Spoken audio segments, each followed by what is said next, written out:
Hi there, everyone. This is S.J. Thomason with Christian-Apologist.com, and I'm super excited to announce that I'm here with two people who are going to debate a topic that's extremely interesting. One is called Garte, and Cy is a biochemist, and then we have Jeffrey Williams, and Jeff is going to take a position of, and Jeff is has a higher degrees in economics and philosophy, and he's worked in industry and that kind of thing. And so they're going to join us today, and we're going to talk about, is DNA code? And Cy is going to take the position of the affirmative, yes, DNA is code, and Jeff is going to take the position of the negative. And so Cy is going to go first. They're each going to present their sides. Then we're going to have conversation between the two of them, and then we'll open it up for questions. So without further ado, let me first have you two introduce yourselves a little bit. So before we go into this, so maybe we'll start with Cy. Cy, did you want to share a little information about yourself? Sure. I am as Jay said, I'm a biochemist. I have a PhD in biochemistry. I've been in academic research for about 30 years. I also worked at the NIH for a few years. I'm also a Christian, and I have recently published a book, which I will plug. It's called The Works of His Hands, A Scientist's Journey from Atheism to Faith. And what that subtitle tells you is I began life as an atheist, coming from a very militant atheist family. And over the years, I slowly became an agnostic and then eventually accepted Jesus. So I am now retired. I'm devoted my life to the issues related to science and Christian faith. One of the things I try to do is show how Christianity and science are not incompatible, but in fact, reinforce each other. So that's what I've been doing. In addition to the book, I'm also the editor-in-chief of an online magazine called God and Nature. And I'm about to start a YouTube channel. So that's, if you follow me on Twitter at @CyGarte, you'll see all about that.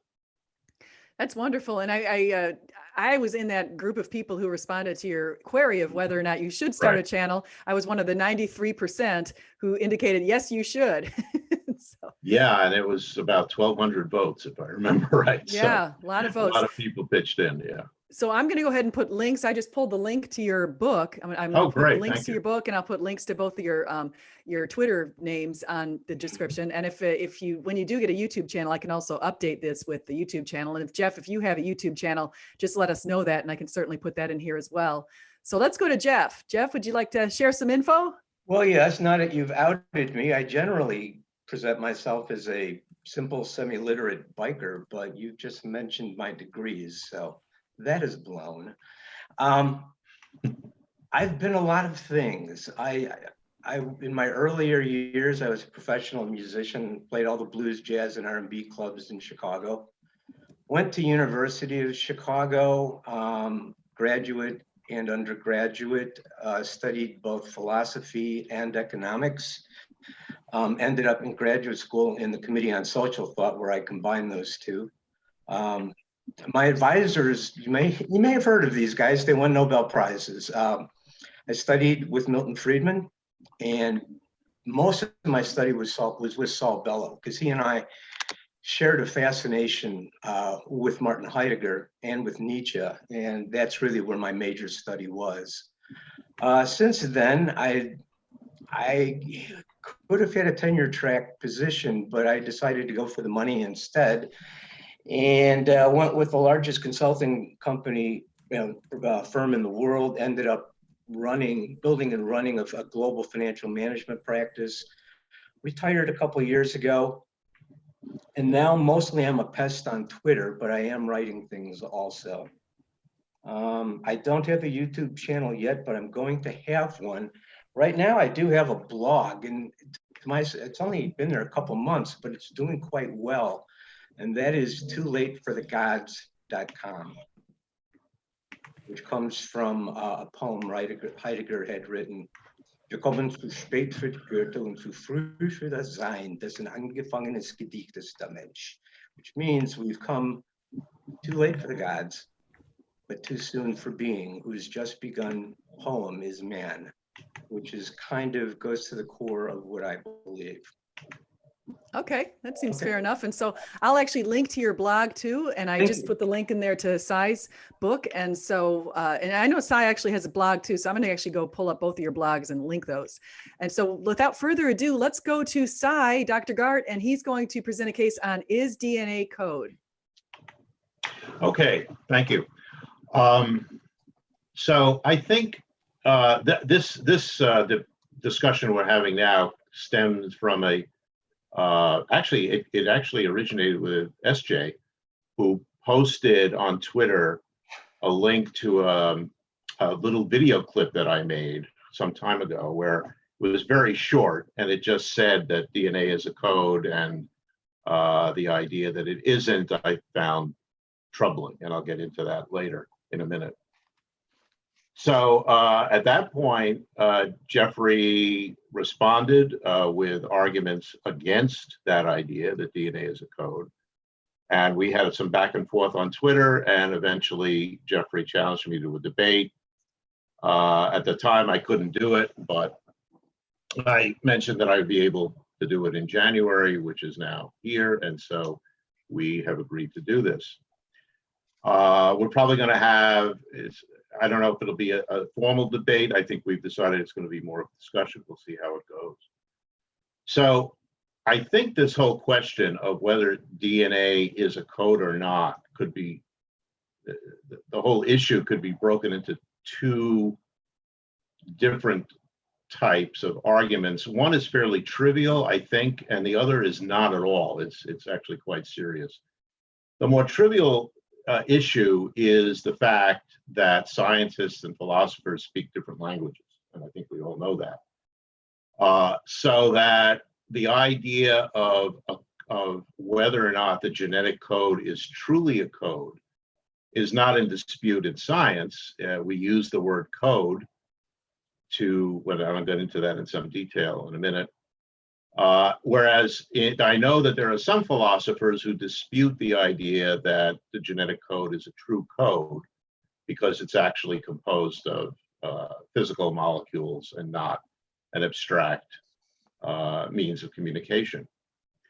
So I don't know if that's a really important issue, but we'll get into that. And I think I can make a strong case that even according to various philosophical definitions, the genetic code, which includes DNA as the source of information, is in fact a real code.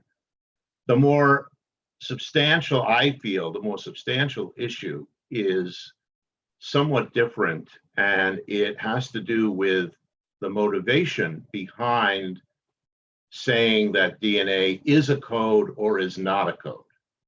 And that motivation, I find, is largely religious. And one of my pet peeves in general has been for a very long time, even before I became a Christian, is the idea of science being distorted by political or religious views. Now, if we get to the current case, I'm very familiar with distortions of science for religious reasons by some of my co-religionists. I've had debates with young Earth creationists who have misused the science of genetics to say things that are not correct. They're not correct in genetics. I don't think they're theologically correct either, but that's a different issue. My point is that science should not be distorted for the purpose of either religious or political or any other non-scientific purpose. And so I feel that the denial of genetic code as a true code stems from the opposite religious view, which is that there is no God. And if there is no God, there cannot be anyone who created a code, and therefore there cannot be a code in life. And to me, that's a religious view that undermines science, because in the science itself, the evidence that DNA is the information bearing part of the genetic code is overwhelming. I did mention both in my Twitter feeds and also in my debate with Dr. Mays, Herman Mays, on the same topic. I mentioned that all the standard textbooks talking about DNA and genetic code as real, and the word encoding and decoding is used constantly, and Herman agreed with that, but his main point was that even so, that doesn't prove any evidence or proof of God, which I agree with. And in fact, we all know that the majority of biologists are not theists. They are, certainly they're not Christians, and they're probably not theists, but not the majority. All biologists refer to the genetic code as a code.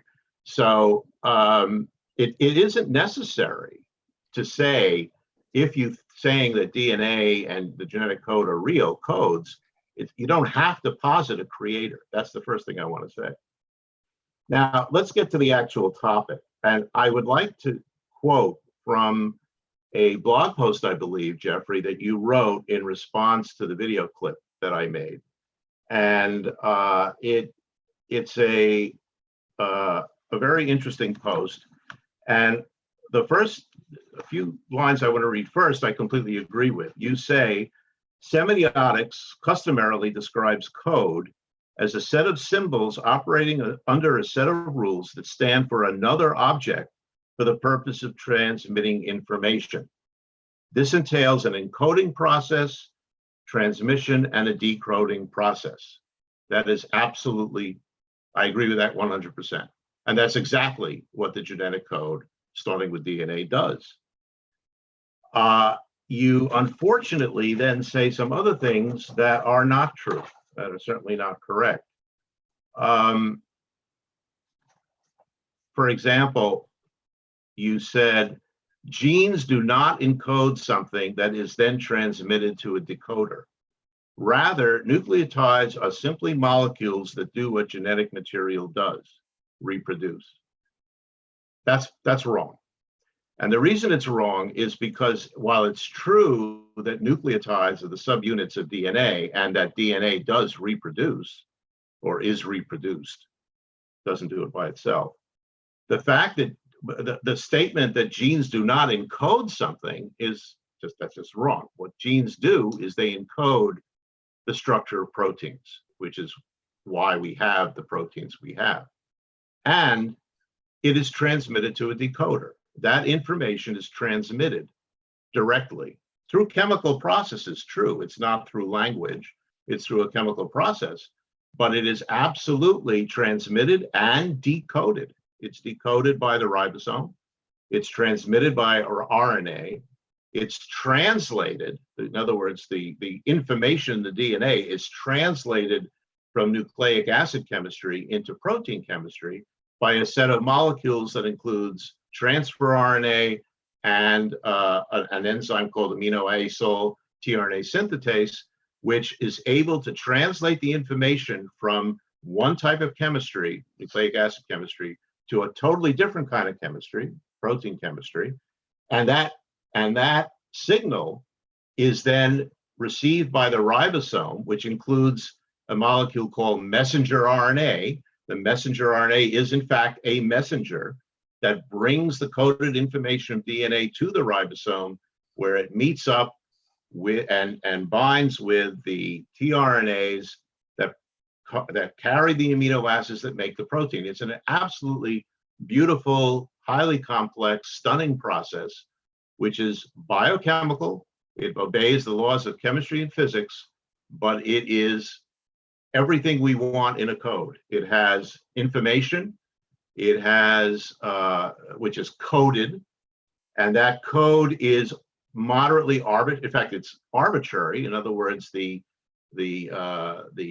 codons that code for each amino acid could be anything. They don't have to be what they are, but that they are what they are, and they are universal. So the fact that it is a chemical process, to me, and to anybody else in biology I know, does not mean that there's no coding going on.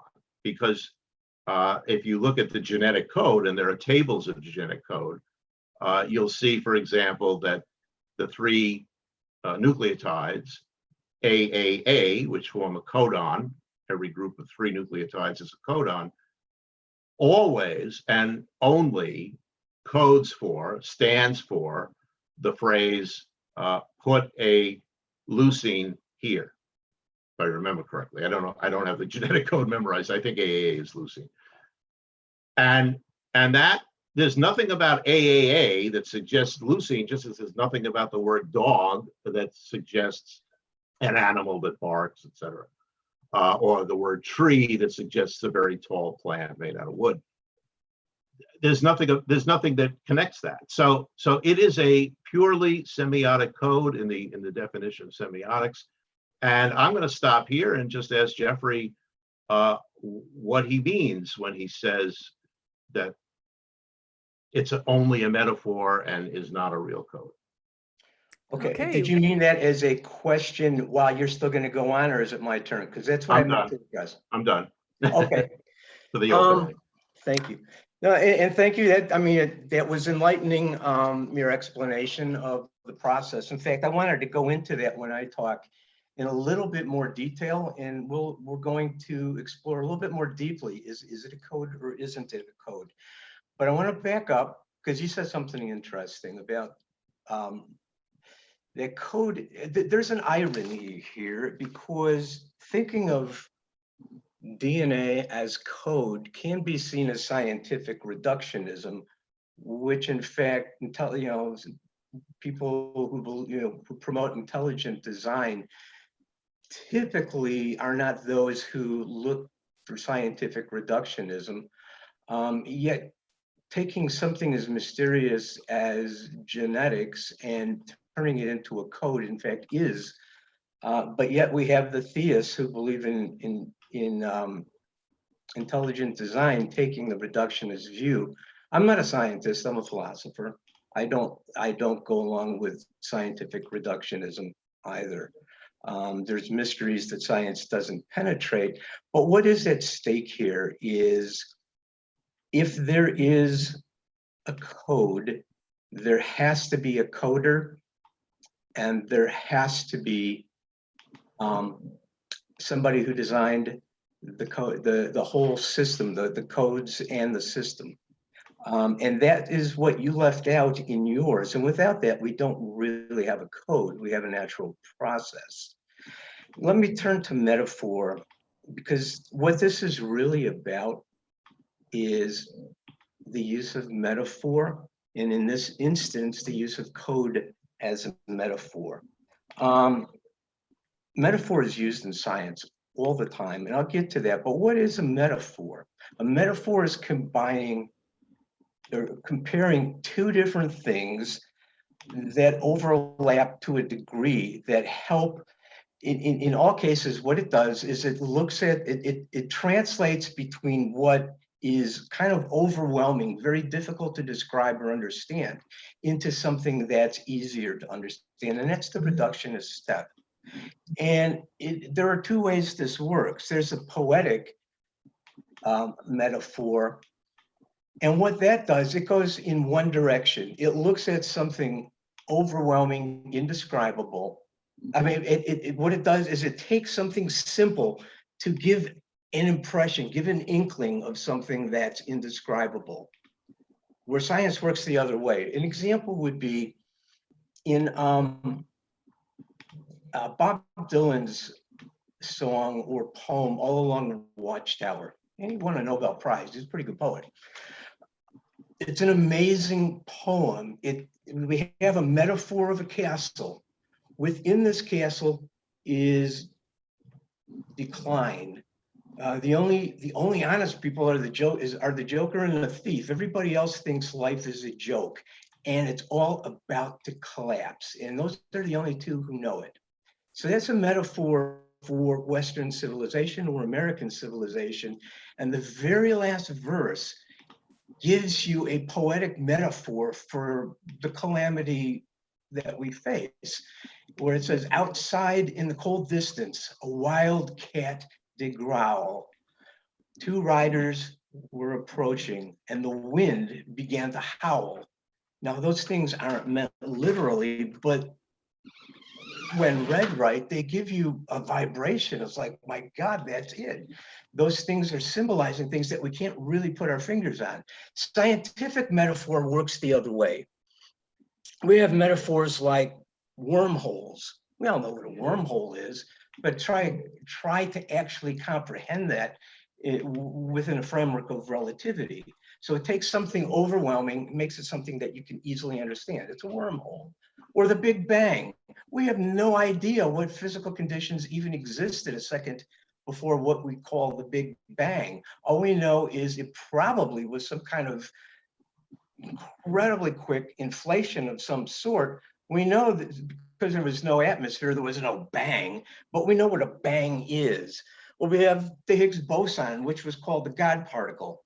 And it's called the God particle because when the Higgs field interacts with other fields, it allows for what we think of as mass in the particles in the other fields.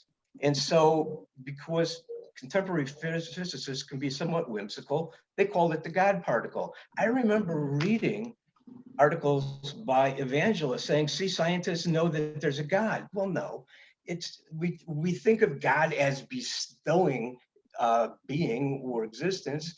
And so we think of the Higgs boson, which is, the particle that's in the Higgs field, as bestowing mass.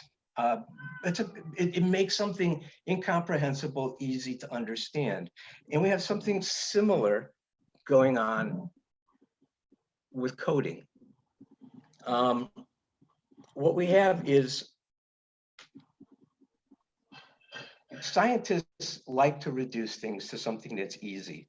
What actually goes on in DNA reproduction and in protein synthesis is somewhat complicated.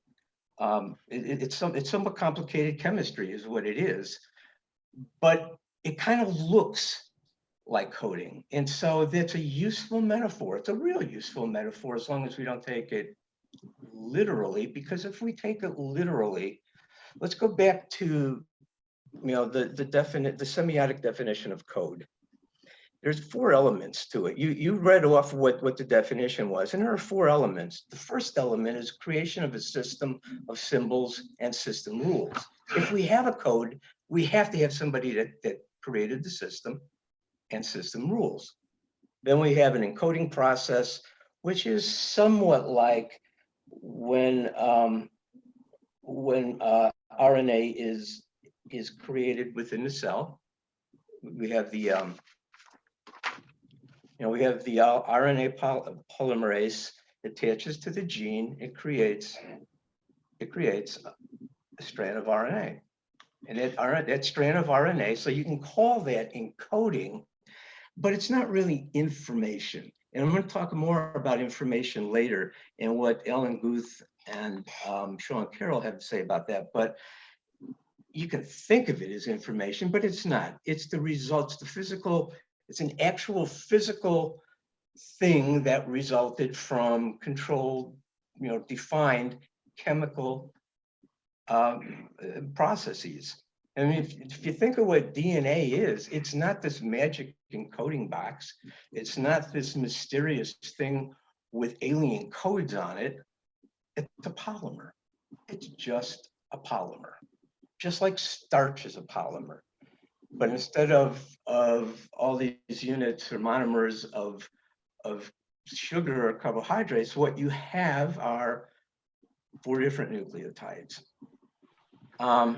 And those don't stand for anything. Those nucleotides do not stand for something.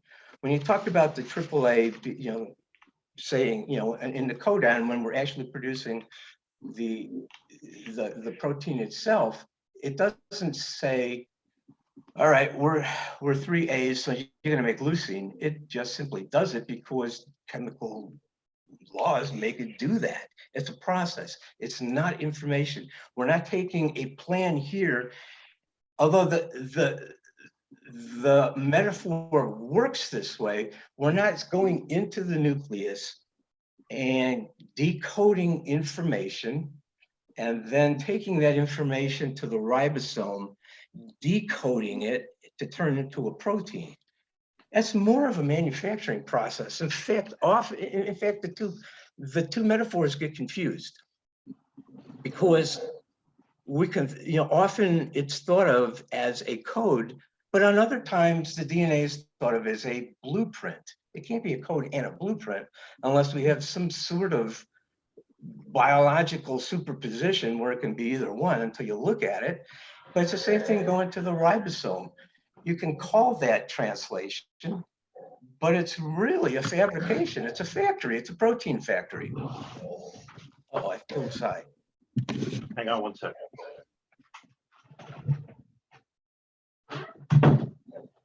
Sorry, go ahead. Okay. Sorry about that. So, I mean, one apt analogy or metaphor could be that it's code, although we don't have a coder, which is a fatal problem for a code. Or we could think of it as a factory. That's another workable metaphor where we have the polymerase going into the nucleus, and it's through a mechanical, or it's almost a mechanical chemical process, turning itself into a template that is going to go to the ribosome and form chemically proteins. It works just as well as a manufacturing process. It, of course, is neither one. So there's no information. It's simply a chemical process. There's no coder. Let me go back to the whole thing about, I mean, there are even more, the whole process itself is filled with more analogies and metaphors. We have the step ladder. If we take the DNA and untwist it, we have a step ladder. I mean, everything is metaphor in there. That scientists refer to it that way doesn't mean that it's literal. They're using a metaphor. The danger comes when we forget that it's a metaphor. The current fad in leading edge physics among some people is a new metaphor, that the universe at its very bottom is information and it's a computer. Now, they don't mean that as a metaphor anymore. They're saying that quite literally. And I like to quote both Sean Carroll and Alan Guth. For those who don't know them, they're probably the two leading physicists in the world, probably the two smartest physicists. Sean Carroll developed the many worlds theory. Alan Guth came up with the multi-universe inflation theory. Brilliant men. And when asked about this, they both warned about the danger of taking a metaphor seriously, taking it literally rather than remembering it's a metaphor. So, Sai, when you said that scientists take it differently than philosophers, well, some do, but probably not the best. That you refer to it as information, or that you refer to it as a code, doesn't mean that's what it is. It means, well, let's listen to what Sean Carroll said. He said, information is a useful handle. It gives us a description. It's an incredibly useful handle, but a tool, not an essential part of reality itself. If reality can be described without the handle is a metaphor. Alan Guth said, and this is an example of devices we use to describe reality because we don't have any sense of what really exists. And he didn't mean that just as at the fundamental level of the universe. He meant that as ontologically, we don't know what exists. So we use metaphors. Now, I'm going to go back to what Sean Carroll said. He said, if reality can be described without the handle, which he used as then the handle is a metaphor. Now, let's look at DNA replication and protein synthesis. It can be perfectly described without resort to coding. No. It can be described as a series of chemical processes. You don't need that metaphor. And it can also be just as well described as a manufacturing process. The ribosome's a factory. And it picked, you know, we have amino acids, 20 amino acids being delivered into it as raw material. It gets combined in the right way in the ribosome factory, and we have proteins. You don't need to use the metaphor of code to sketch out a chemical process. Okay, so let's since you said something, he wants to make a rebuttal, so let's go to that, and then let's have a conversational style. So Yeah, is good my openings, sound both of you. okay? I'm hearing something. It's okay. Okay. Oh yeah. Let me just break in here for a minute, because what you said is wrong. You cannot describe the protein synthesis process without coding, because the way you are talking about it as a manufacturing process, you can think of a factory, for example, that's making cars, where there's no information about how to make the car. All the machines are there, and they'll make bumpers, and they'll make tires, and they'll make engines, but nobody knows how to do that. So what you end up with is something that isn't even a car.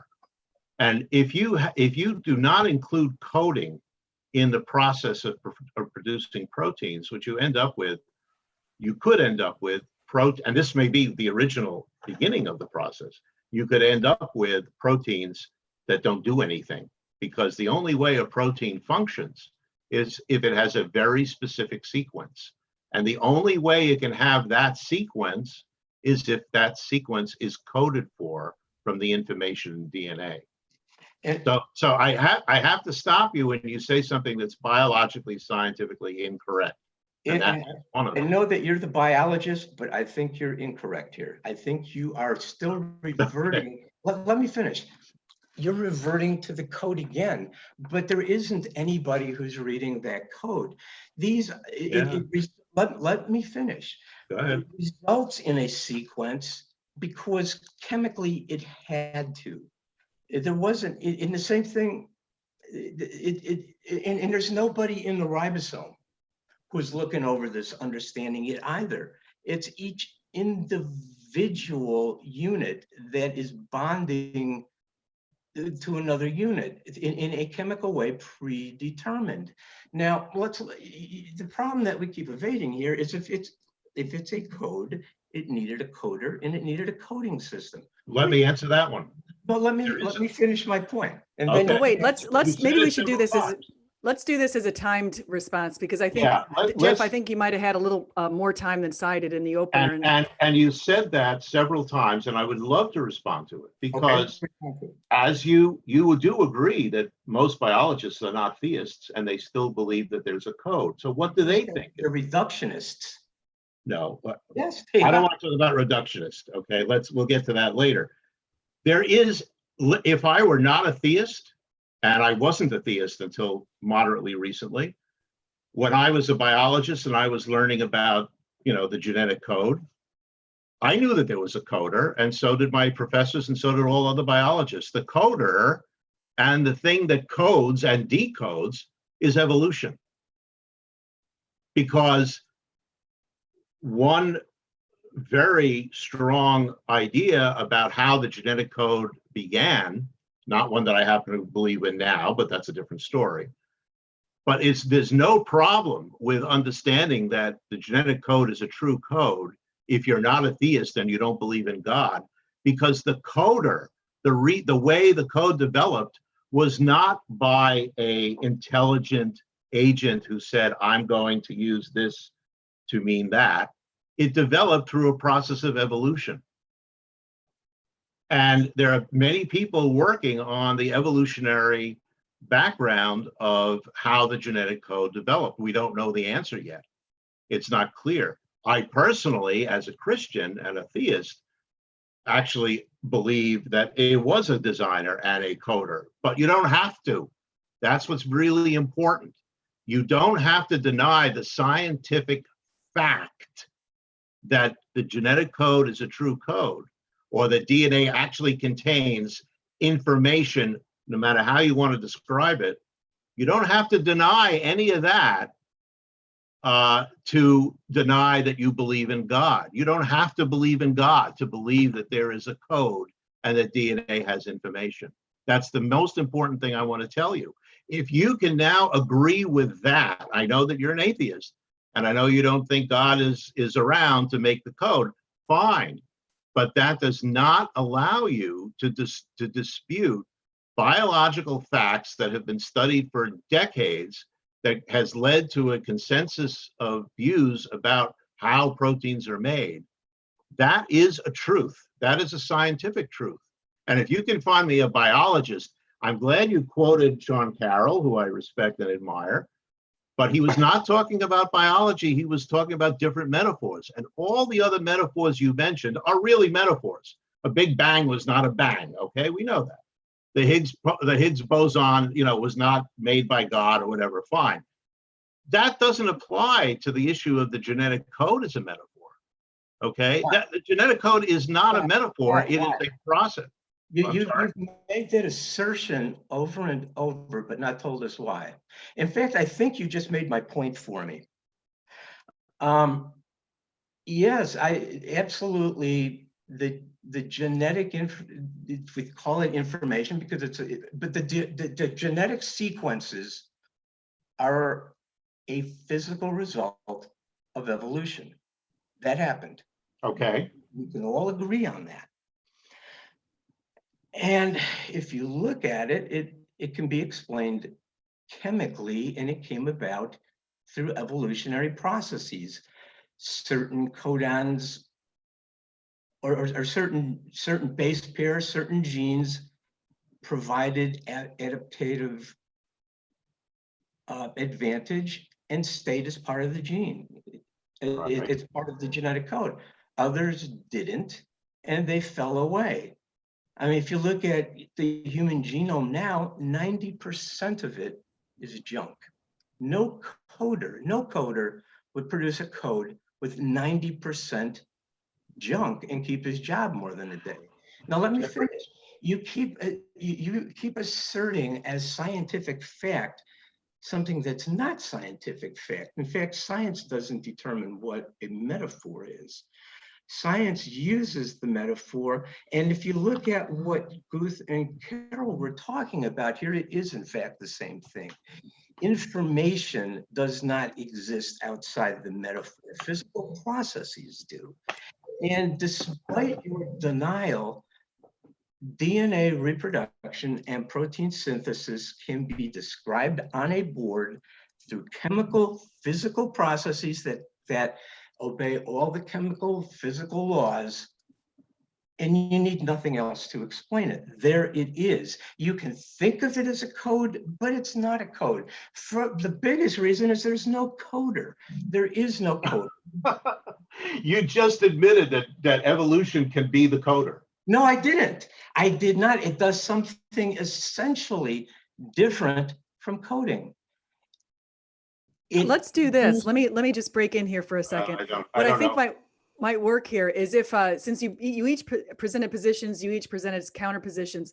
Maybe what we should do is do a 10 minutes where Cy can ask Jeff questions, and then 10 minutes where Jeff can ask Cy questions, or it could be the opposite order. That's fine. Sure. And then so just one person asks the other questions, and then what we'll do is we'll go to the Q&A, or we can even do a conclusion before that. Sure. So which one wants to start asking the other one questions? Cy has been at the beginning the whole time, so let him start with the questions. So let me ask you, because I'm not quite, you know a lot, and I'm not quite sure what it is you don't know. So let me ask you a couple of questions about the process of protein synthesis, which is where DNA and the genetic code come in. Mm-hmm. Do you think it matters what the sequence of the DNA nucleotides are? Yes. Okay. And why does that matter? Because that will determine the chemical processes that will form a protein. If they evolved in the wrong sequence, they wouldn't survive because they wouldn't have provided a beneficial protein. Now, yes, the last thing you said is true, but the chemical process is different. The chemical process is fixed. So if you have one strand of DNA with a certain sequence, mm-hmm. Okay, it goes through a chemical process which eventually leads to a particular protein. Right. Okay. If you make some changes in that DNA sequence, the exact same process occurs, but the protein is different. That's called a mutation. Exactly. Okay. And So that what? came about by coding, by the way. Nobody coded that mutation. Wait. You let, the coder issue is a separate issue. We got to get to that. If we don't get to that, we're just talking past each other. The coder issue is a separate issue. You're saying you can't have a code unless there's a coder. I already told you that you can call evolution as the coder, how the code originates. Metaphorically, you can, yes. Metaphorically, you can. Okay. But not really. Well, really, we don't know, as to requote what you just Which quoted. is why we use metaphors. That's how I started out. We Yes. use metaphors to simplify and make thinkable things we don't know or are indescribable. It's a metaphor. But then everything is a metaphor, because there's nothing that we can actually describe other than in mathematical language, which is not a metaphor, if you think about it. Well, that's debatable too, but for this discussion, let's say that it's not, or that it's not a metaphor. I certainly can make the argument that mathematics is a metaphor, but we don't need to in this conversation. Right, we don't have to talk about math.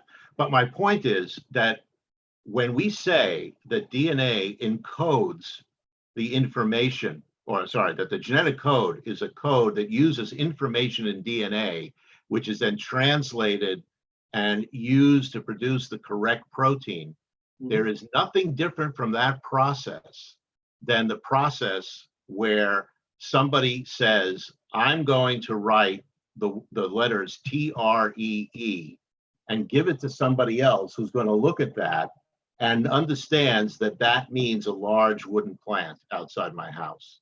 Okay, that could also be considered a metaphor. It can, but there's an essential because difference. it is a code. Let me finish. We call it a code because it is a code. Language is coded. But you could also say language is just a process. I think of sounds, I say the sounds, I have an agreement with somebody over there that this sound means that thing. That's exactly what happens when you get the production of a protein from a coded message that's in the DNA that has information. It's the same process, same idea. Can I respond to that? I guess we've gone off of the question. We haven't done, we're not going to do the question format after all. I guess we'll just keep arguing back and forth. But as you were saying, it's the same thing. You were hitting on the essential difference. Okay, there is an essential difference between writing down AAA, giving it to somebody, and he's going to make a leucine. Okay, that was writing the AAA. In fact, was a code that you're going to give it to somebody who's going to decode it and make a leucine. But that's, and that kind of superficially corresponds with what's happening, but it's metaphorically, because it's not. First of all, there's nobody writing AAA. And if there were, there's nobody to give it to who's going to look at it and say, oh, okay, I'm going to make a leucine. Nobody in that whole process even exists. What you have are chemical reactions taking place. You've got AAA that is going to bond in certain ways in the ribosome to make a protein. That's an essentially different thing. Now, the thing about metaphors is there's some overlap where it wouldn't be an apt metaphor. And it is a useful way of describing what's going on, as long as we don't get tricked into thinking that's really what's going on. There is no equivalent of somebody writing AAA. There's no equivalent of giving it to somebody who's going to say, I know that that's leucine, because there's nothing in the ribosome that knows leucine. It doesn't mean anything because there are no conscious beings there. It's just simply a chemical reaction taking place that can be thought of as coding, as long as we don't take the coding metaphor too far and start making deductions off of it that are invalid. And when you're saying that what Alan Guth and Sean Carroll were talking about is essentially different, again, no, it's exactly the same thing. Can information actually exist, or is it a metaphor? Both of them came decidedly on the side that is a metaphor. It's not what reality is. We think of it as information. It doesn't exist as information. It exists as physical events.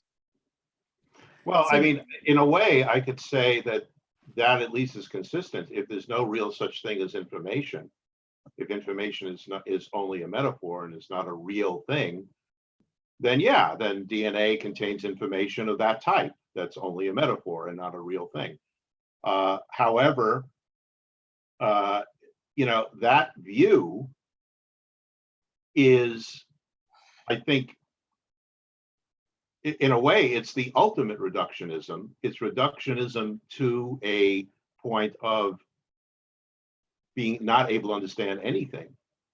And in science, in order to make progress, what we like to do is to assume that there is a reality and that we can understand that reality. We can probe it. We can, use metaphors if we need to. And,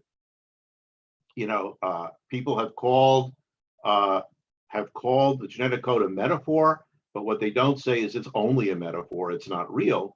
They say, yes, it's a metaphor. It's a useful metaphor because it applies to the process of converting information to something else. Yeah, but within the limit of its aptness. No, there are no metaphors that correspond 100%. There's no such thing. But for useful metaphors, and this is a useful metaphor when understood properly, it's still not 100%. It's a metaphor. It's not 100% correlation to the reality. But you brought up another interesting point, and this probably gets us further afield.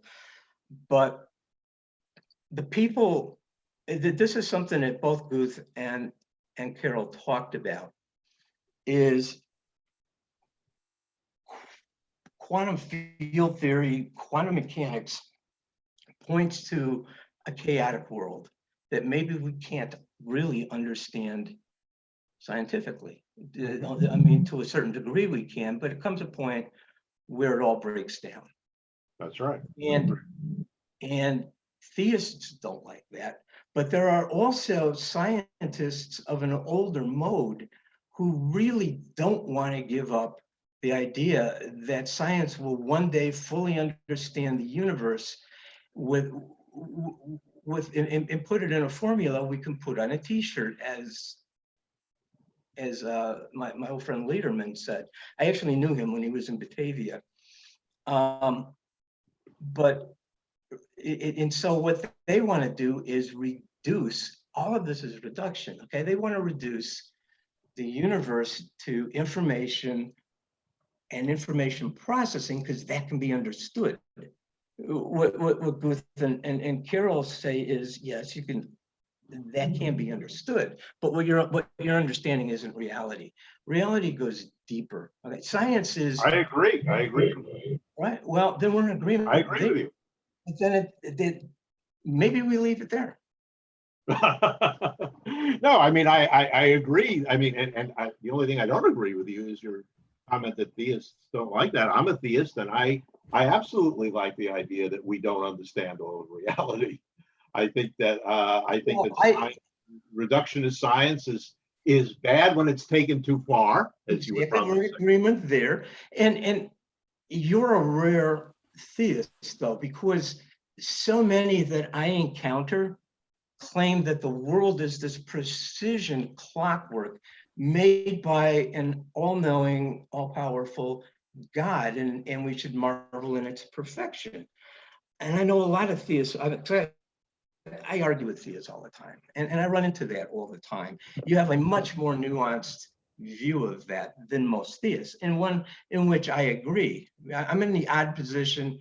I'm not a theist, and I'm not a scientist either. I'm a philosopher, and one in the ontological tradition, which means I'm looking for that deeper, and that deeper isn't science. Science is fantastic at looking at superficial measurements and causal relations, and it's absolutely indispensable, but it never gets us to the truth. It gets us to what's correct, and it allows us to manipulate objects in our environment. But the truth is something very, very different. And this is, I think, a thread that I do share with theists, is that there's got to be a deeper truth.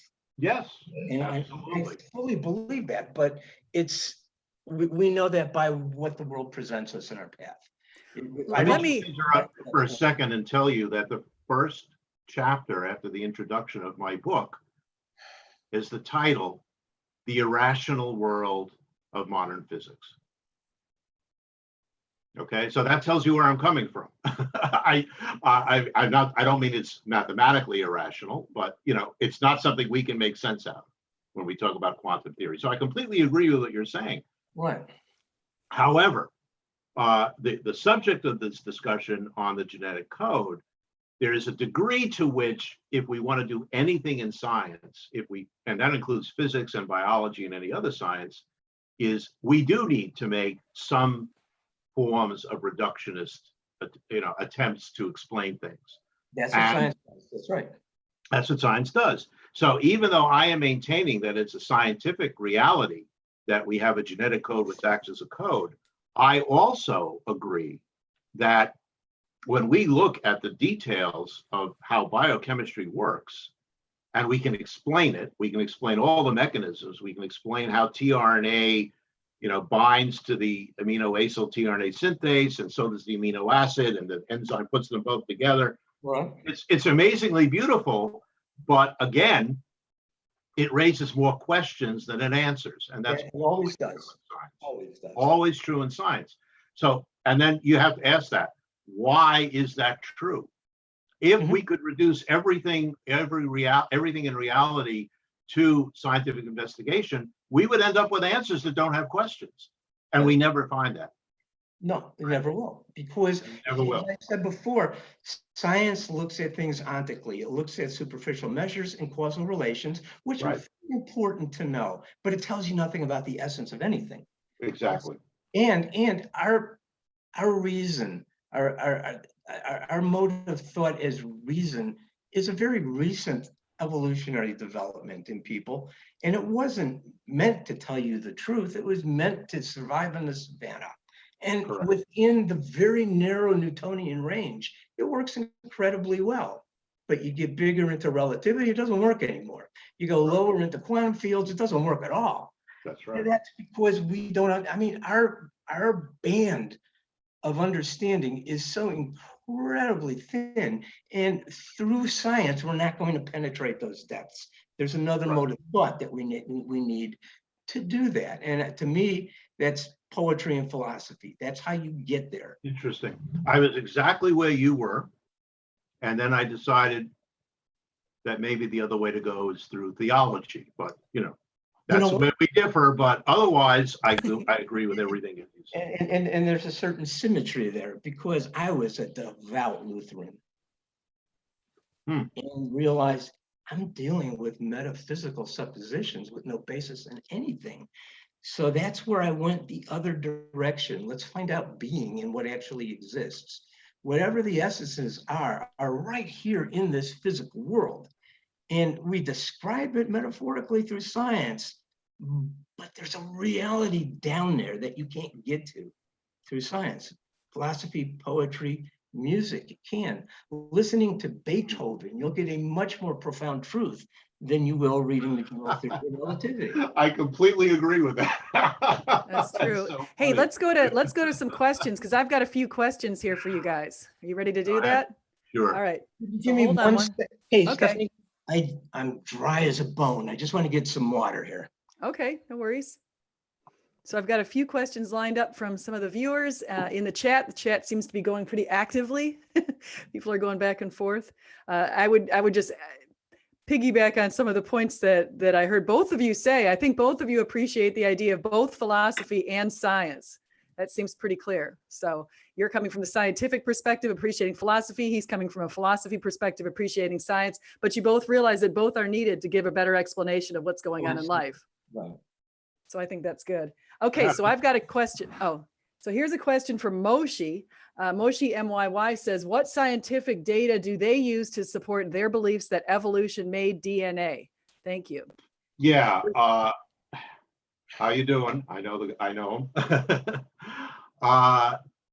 Right. So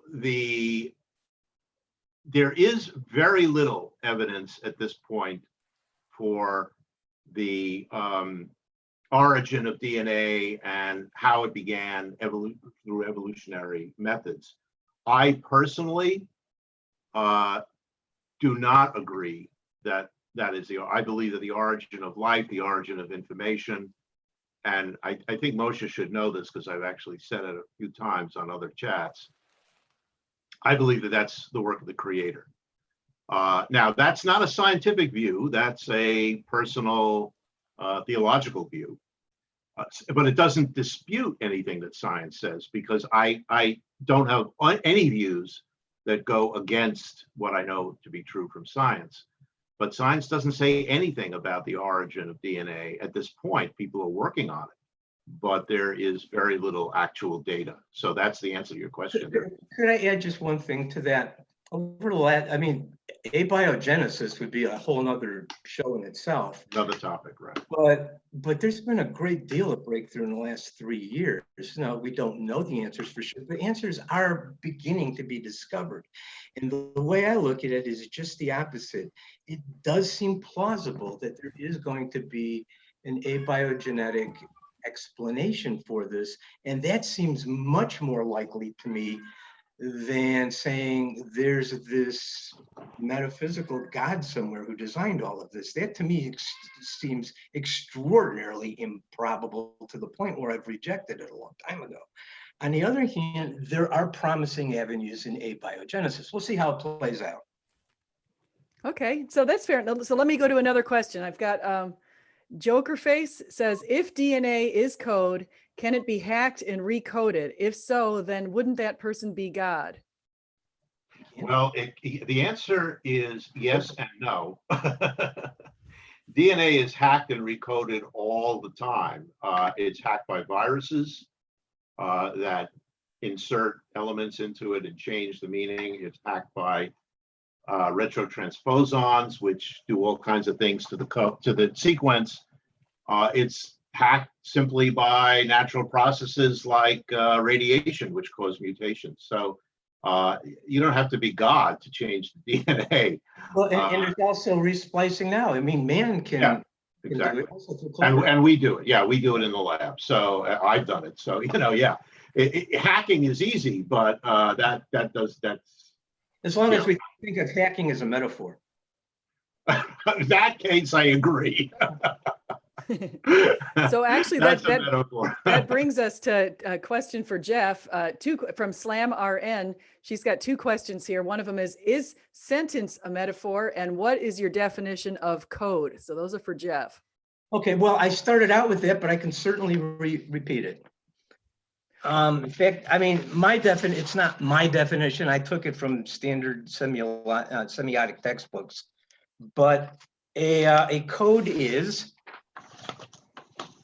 it's a set of symbols operating under a set of rules that stand for another object for the purpose of transmitting information. This entails 4 different steps: the creation of a system of symbols and system rules, an encoding process that represents a thing by a symbol, transmission, and decoding. That is a code. And let me just piggyback on that to go to Cy. Does that correspond to DNA? Oh, absolutely. In fact, I actually read that originally because Jeffrey had it in his argument originally. And I just quoted it because, yeah, that's exactly what the genetic code does. It's encoding, it's transmitting, and it decodes. And I would say metaphorically, that's what it does, because it's not really what it does. Okay. Okay, so then Aniko Albert, I think that's your wife, Cy, if I'm not mistaken. Never heard of her. She says, Jeff, do numbers exist? What about shapes? Do words have real world reference, or are all concepts human constructs, non-existent in the physical world out there? How much time do we have? Because this will take a couple hours. I'll just say she's a linguist, so be careful. Okay. Yeah, and language is a big part of my study too. As for numbers, they are a consequence of our innate reason. They don't exist outside of our consciousness, but they are ways that we make sense of the world. This is a huge, huge topic, and I'll just go back to what Heidegger said in What is Metaphysics, because he sees that as the ground of metaphysics, which we want to avoid. We have gone from A is A, for example, psi is psi, to something A equals A. As soon as you've done that, you've made mathematics possible, but you're not talking about the real world anymore because there aren't two psis. I can put another guy that looks just like psi or me in a blue shirt next to him and say we got two psis, but we don't have two psis. We made the metaphysical mistake or illusion of going from A is A to A equals A. So yeah, numbers are not real outside of consciousness. And we start to realize that more and more as we get to the more extreme examples of relativity, or if we get to the more extreme examples of quantum theory. As for words, another 2-hour topic at least, and one that I have thought about and written about extensively. There are two kinds of language. There's authentic originating language and there's fallen language. And the fallen language is language comes about, as Heidegger said, poetically. When you encounter something revealed in being reveals something to you that is new, that needs to be understood afresh, that's where more language arises also. The language announces itself with it, so that primordially there was a very strong attachment between words and reality. As we become more abstract, the ground is broken, it's snipped, and words sort of float inauthentically, and nobody really thinks through the truth of the word. Okay, let me go to one more. I've got 2 more questions that I can ask right now, and I'm trying to rotate speakers. So Tyler, I'm going to get to your question in just a second, but first I want to go with this question to Cy, so that he can answer one. And says, Cy from Watchmaker, would you consider atoms code? The particles within the atoms essentially decide what the atom itself is. So what's the difference between atoms and DNA in this case? There's no connection between those two. Just nothing decides what an atom is. No, the answer is there's no coding going on inside an atom. Now Not the way there is in DNA. So that the metaphor we use there, or used to use, was orbiting around a sun, some sort of right. But that again is a metaphor the same as coding. And it also turned out to be wrong. we now use a metaphor of a cloud which is another metaphor. In fact, that was on my list of metaphors. I didn't get to it because I didn't want to belabor the point. But an electron cloud is another metaphor for something that we can't describe. We don't have the words for it. But it's nothing to do with coding or anything like that. Okay, now what about, here's another question from Tyler Jones for Jeff. It says, what's another example of symbols and sound that represent specific real items you do not consider a code? Or is DNA the only example of something that you don't consider a code? There's a million things that aren't code. I mean, there's an infinite number of, that's a weird question. That something is, that we connect a sound. I just went through that actually. I mean, I've already answered that question. The authentic poetic language is not a code of any sort. It's a revealing. It's in a way, it's a metaphor to reveal that which we can't really say. Okay, that's not a code. Okay. So what we should do now, I guess we've gotten to some questions, and I wanted to see if we could maybe do some closing information. Bill Bailey indicated that he bought your book, Cy. So So you Thank got a you. book sale. So Okay. thank you, Bill. Like a word too, I guess. So, Great. Well, thank you. So did you each want to offer a closing, a couple thoughts on final thoughts, if you want to say that and close it all up? go ahead. Which one wants to start? It's up to you guys. Up to Cy goes first. Okay, why break the tradition we have now, right? So I'll go first. Okay. Well, I found this to be a very interesting discussion. What I really like in any of these discussions, and I've had, as many people know here, I've had them with atheists, with young earth creationists, with lots of people who don't agree with me. And what I like in these things is to find some common ground. And I think Jeffrey and I actually did find some common ground towards the end when we was talking about reductionism and the nature of reality. I happen to agree with what he said. I'm also starting to think that I understand a little bit more about what he means by a metaphor. I think there is some value in that when we look at things like the genetic code.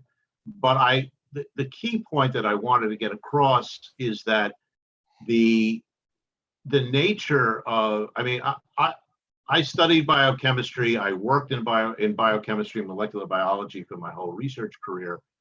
And it's just a truly wonderful, astounding, beautiful thing to study and to know about.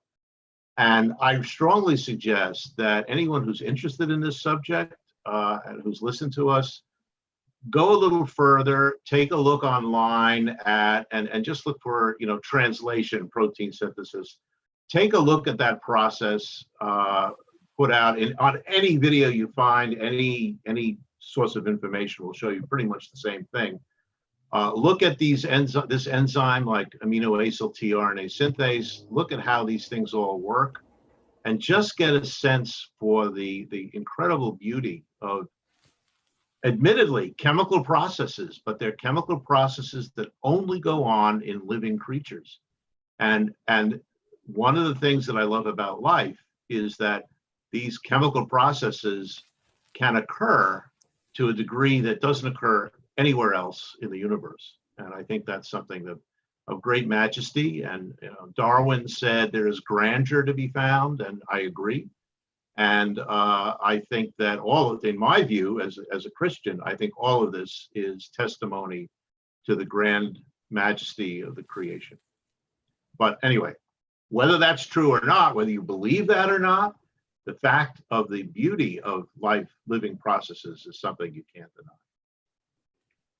Okay, fair enough. Sounds good. And let's go to Jeff. That's a good note to leave it on, because I agree with that also. We look in different places for it. Mm-hmm. To me, we don't need to go beyond the world itself. It's all right here. It reveals itself to us. Every time it reveals part of itself, it teases us with what it's still hiding. But the beauty is incredible. The awe is overwhelming when you actually experience it. I don't look to gods to explain that. The explanation is in front of us if we know how to dig. And I would also encourage people. I'm sure YouTube has got hundreds of videos of DNA duplication, replication, and protein synthesis, and it is an amazing process. I just ask, and it will always be presented, almost always be presented within the metaphor of code, but sometimes it's presented within the metaphor of factory. Either way, understand that you're getting this through a metaphor that reduces what it really is, because what it really is goes beyond what we can say. But we can always say metaphors, and that's all of science really is, a metaphor to a degree, because it's taking stuff that's well beyond what our little bandwidth can deal with, and making it something that's somewhat comprehensible in a very reduced way. Okay. Okay, well, sounds good. Well, I really enjoyed this today. I think you guys did a great job. You both explained your views very well, and it's obviously a very interesting topic, and it's something that can be contentious, especially if people say that if it is a code, that means there has to be a coder. And one thing that Cy didn't say was that there has to be a coder in this particular argument, and he pointed to evolution. And I think that you two might have found some common ground when he said that. And so I think that you both agreed on some of those points. So I think that was great. And I want to say thank you to everybody in the audience. Really enjoyed it.